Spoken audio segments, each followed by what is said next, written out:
The Ghanaian prophet who announced that the world was going to come to an end on the 25th of December 2025 has been arrested. He was arrested by Ghanaian authorities over what they describe as fake prophecy.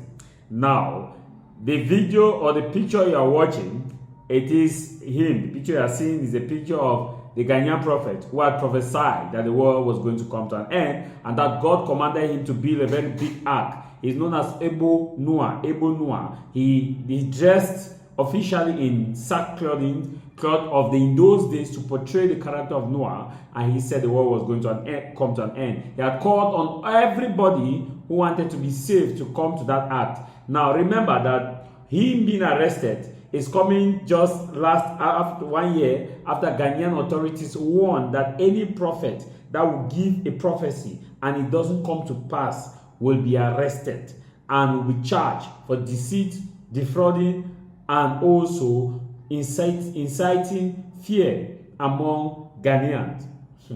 This case, the Ghanaian government better be ready, because this case may sound very funny, but it's going to be difficult, except the law is not going to apply, because you are going to also prove to this man of God that God did not postpone it.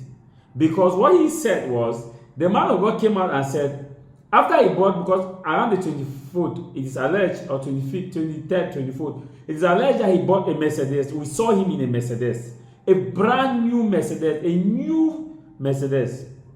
He had a Mercedes, and he came now on the 25th and said God had postponed the world from being swept off by water. That he spoke to God, he pleaded with God that God postponed this apocalypse. So God listened to him and postponed the apocalypse. Now that the Ghanaian government have arrested him for giving fake prophecy, because yes, people actually left what they were doing, left their regions, went to his boat, to his ark.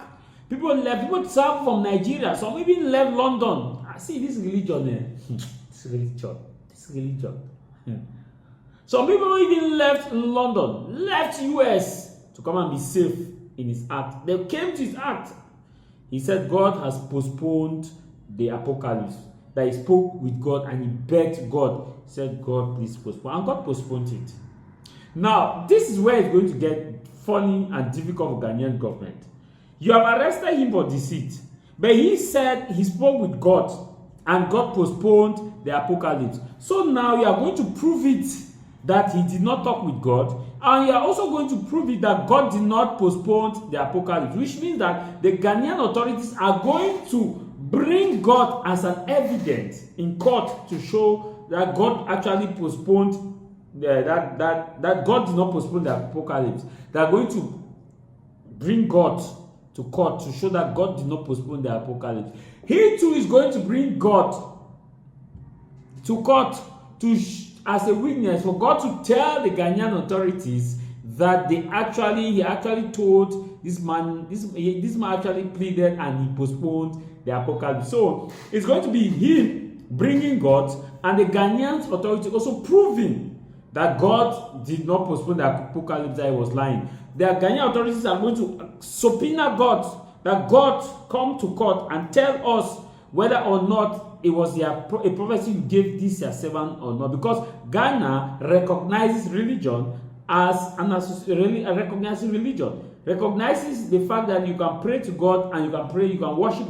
Freedom of worship is ensured in Ghana. So you have to prove to this man. So this man needs to bring his witness, and this is where it gets dicey. If this man bring anybody as being his witness, because if this prophet bring anybody as being his witness, Ghana authorities cannot question, because they guarantee freedom of worship. So maybe he can bring anybody that is his God. That is what he may consider God Almighty. And they will ask his God, did you postpone the apocalypse? And if his God say yes, now Ghana will now have to bring in their own God to show that their own God did not postpone the apocalypse. Now, the man has evidence that his God postponed the apocalypse.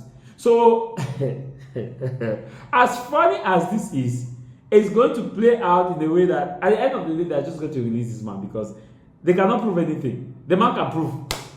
He can bring anybody.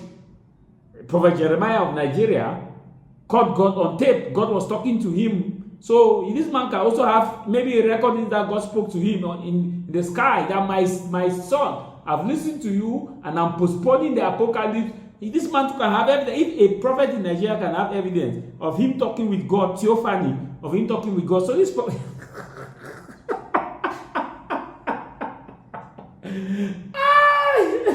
this 2026 go play oh, this 2026 it has started with wahala oh, one wahala to another.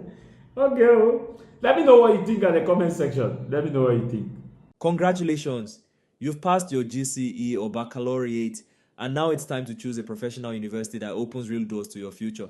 Let us introduce you to the African Higher Institute of Technology, a career-focused institution that not only awards internationally recognized certificates, but also guarantees direct employment opportunities upon graduation through its solid network of partner companies and institutions worldwide. This school operates in collaboration with the Cameroon Ministry of Higher Education, UBA Bank, St. Francis Xavier Institute, Canada.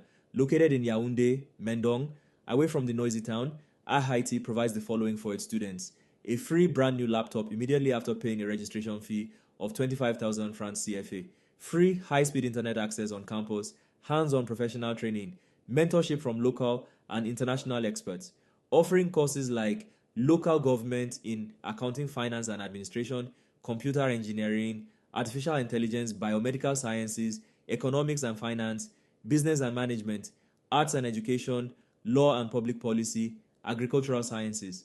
Whether you dream of becoming a software developer, civil engineer, healthcare technician, or business strategist, IHT is your direct path to success. Apply now and take the bold step toward a future of innovation, professionalism, and global opportunity.